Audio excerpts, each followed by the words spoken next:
Hey everyone, this is Tim, and today I'm going to be going over a actual refresh of a video I did about a year and a half ago. I'm going to be doing a updated review on AGNC Investment Corporation. It's a mortgage REIT. And so given how much time has passed and what's going on in the economy and everything, I thought I would do another review of this REIT and let you know my thoughts on it and whether I think it's a good investment personally. Again, this is not financial advice or recommendations, but my own personal opinion on if I would continue to invest in this REIT. And you can say hello to my cat Harmony. If you liked the video, don't forget to hit the like and subscribe button down below. It does greatly help out my channel. Thanks, and let's get to the video. So I'm looking at AGNC right now on Seeking Alpha. It's the website I like to use for just some basic stock information, but especially for dividend stocks. And as of the time of this recording, it is after the stock market is closed on May 16th, 2022. It is currently trading for $12.29 per share, which is down 32.5% from a year ago. So they haven't been able to recover over the last few years, ever since the virus and with the upcoming economic problems and changes with the interest rate going up and companies letting their employees work from home permanently. They're going to have some issues for the foreseeable future in regards to their stock price, profits, and revenue. So keep that in mind before you invest in this REIT. And they do have a EPS of 2.46 and a PE ratio of 5.04. They currently have a monthly paying dividend, though the dividend has not been going up. It has been going down over the last 7 or 8 years.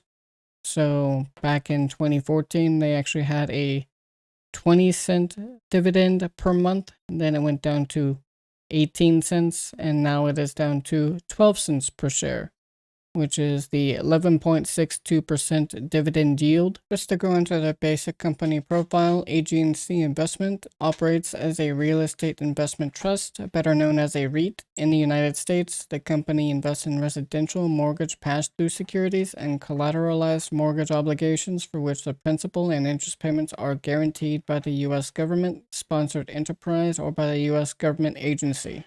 It funds its investments primarily through collateralized borrowing structured as repurchase agreements, and the company has elected to be taxed as a REIT under the IRS Code of 1986 and would not be subject to federal corporate income taxes if it distributes at least 90% of its taxable income to its stockholders. The company was formerly known as American Capital Agency Corp. And changed its name to AGNC Investment Corp. In September 2016.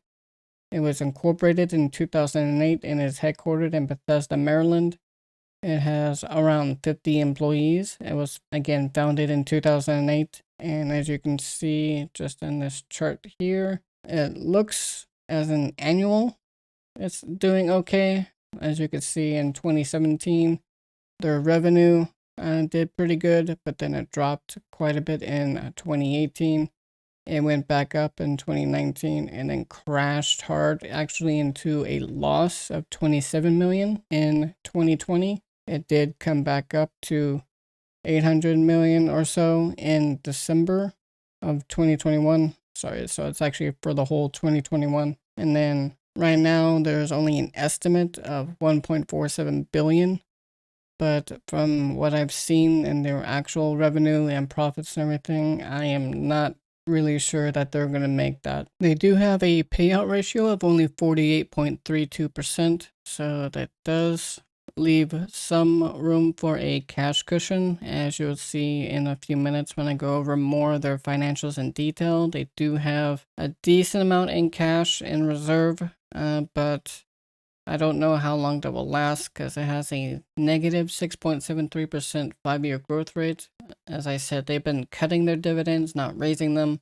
And so even though they do have a nice dividend yield at 11.62% and they pay out monthly at 12 cents per share, which comes to $1.44 per year per share, there's more to a stock than just their dividend yield. So I'll be going over that in just a minute. So this is the investment portfolio for AGNC. As you can see, they have 62.6 billion, or 91% of the portfolio is in 30-year fixed. And then 2.4 billion, or 3%, is allocated to less than 15-year fixed rate mortgages. There's 1.7 billion, or another 3%, is at 20-year fixed mortgages, and then the other 2 billion is in cash on hand, ARM, or non-agency mortgage-backed securities. So that's where their portfolio is as of March 31st, 2022. And it's broken down a little bit more in this chart here. So for 2% APR, they have 8 billion, and they have here specified pools. So I'll be able to read this for you. It includes pools backed by lower balance loans with original loan balances of up to $200,000. HARP pools defined as pools backed by 100% refinance loans with original LTVs greater than 80% issued between May 2009 and December 2018. And pools backed by loans 100% originated in New York and Puerto Rico. Lower balance loans have a weighted average loan balance of $122,000 for less than 15-year securities and $122,000 for 30-year securities as of March 31st, 2022. HARP pools have a average loan balance of 128% for less than 15-year securities and 138% for 30-year securities as of March 31st, 2022. So that's what these specified pools are for. So they have almost 9 billion in 2% APR loans, then another almost 9 billion in 2.5% APR, almost 5 billion in 3%, another 8 billion in 3.5, and about 8.5 billion in 4%, and then about 4.5 billion in greater than 4.5% APR mortgage-backed loans and securities. Now they do have 19 billion that is to be announced. They haven't announced these investments yet. So that's where they get the total 30-year at $62.5 billion. So that's not bad. Then over here is the less than 15. They basically just have 51 million and 2%, 295 million and 2.5, 635 million and 3%, 707 million and 3.5%, 436 million and 4% APR, and only 4 million and greater than 4.5% APR in less than 15-year securities. Comes to a total of 2.4 billion, along with their 242 million of to be announced for these also. So here on Google Finance, there's just a little bit more information about the financial performance that I trust a little bit more than what is listed on the actual site for AGNC, as I always like doing my own research and not relying on the company to give me the most information. So for annual financials, you can see they did, like I said before, great in 2017, not so great in 2018. They did good again in 2019, then crashed hard in 2020. But that's not surprising considering what happened that year. They did bounce back in 2021, but there's a more telling for the quarterlies. You can see in quarter one of 2021, they did really well. But then in quarter two, they actually had a loss. They only barely made any kind of profit here in third quarter 2021, and again another small loss in fourth quarter 2021. And so far for quarter one of 2022, they have a major loss of over $500 million. So their revenue dropped for year to year by $630 million, or a 163% drop. Their net income dropped by $651 million, or a 166% drop. And even their earnings per share dropped by 1.29, or a drop of 172%. Now their net profit margin did go up 5%, so that's good. But their operating income also had a loss of 651 million, and that was a loss of 166.77%. But they also did have a positive net change in cash. So with everything going on, they must have kept a little bit more cash back in reserves just in case they're not able to recover right away and they go through a little bit more hardships before it gets better.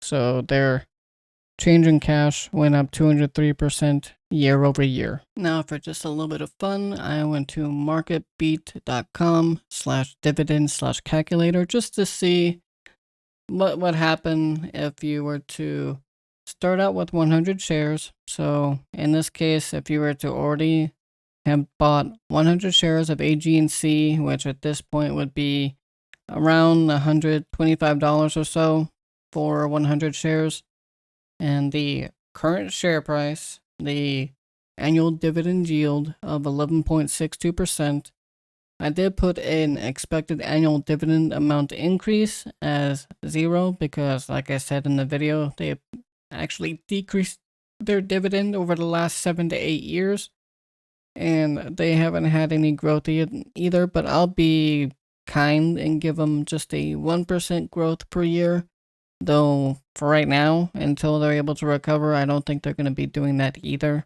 But then it will be reinvested, so any of the dividends you have will be reinvested back into AGNC and have an annual contribution of $1,200 or $100 a month, and investing every month for 30 years will leave you with a ending balance of your portfolio of $207,033.39 with an annual dividend income of $18,571.08. So given everything I've gone over in this video, I personally would not invest any in AGNC anymore until I see them do some kind of turnaround with their business model or some higher return on profits and revenue than what they've been showing right now.